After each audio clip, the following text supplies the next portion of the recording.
Agriculture and the rural sector, of course, all the talk about dairy and the fact that it's pretty much bombing out at the moment. How bad is it? Well, recently at Fieldays, it was really interesting. They had about 130,000 people through the gates. It was almost record attendance, and the farmers actually got their wallets out, spent a bit of coin as well. $400 million, in fact, $150 million of that 400 going directly to the Waikato economy. Begs the question, Pat Brittenden, exactly how bad is the rural sector at the moment? I'd argue it's probably not as bad as what our mainstream media would tell you. That's a huge number, isn't it? $400 million amongst 130,000 attendees. That's a huge number. Exactly. I wonder as well, as we often, you know, the milk prices, the dairy industry often has all the headlines in New Zealand.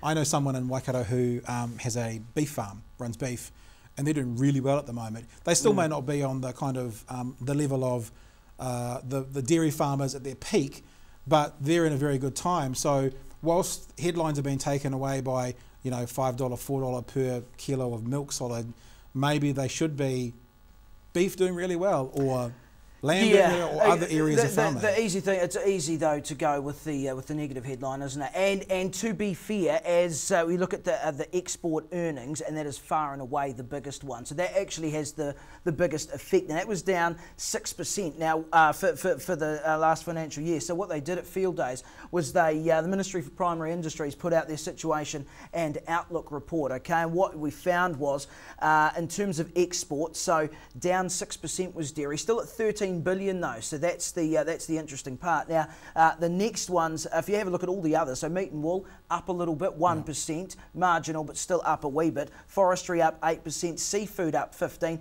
horticulture, that was the real rock star, up 20%, and arable as well, and other like the likes of your honey industry all up as well. Why horticulture such a big jump? What's going on in that sector? Have we found a niche bumper somewhere? Season, so the kiwi fruit had a bumper season. Right. Avocados going gangbusters as well. The grape harvest for the 2016 is going to be one of the best on record as well. So they're just having really good seasons. I'm trying to remember, you know, the old grey matter's not as good as it used to be, but I feel like maybe the last 12 months we haven't had any massive weather events. We haven't had the storm, what do they call it, the weather bomb come through and wipe out whole you know, stocks of kiwi fruit or anything? Well, that's right. I mean, these things, as you say, they're weather dependent. A lot of factors that are completely out of your control, but you've got to make hay, as they say, while the sun shines, and a lot of these industries have been doing it. So the challenge now is for dairy to get back on the up. The problem, of course, is the continued high supply from the likes of your European Union and all those European producing markets, and they're flooding the market at the moment. So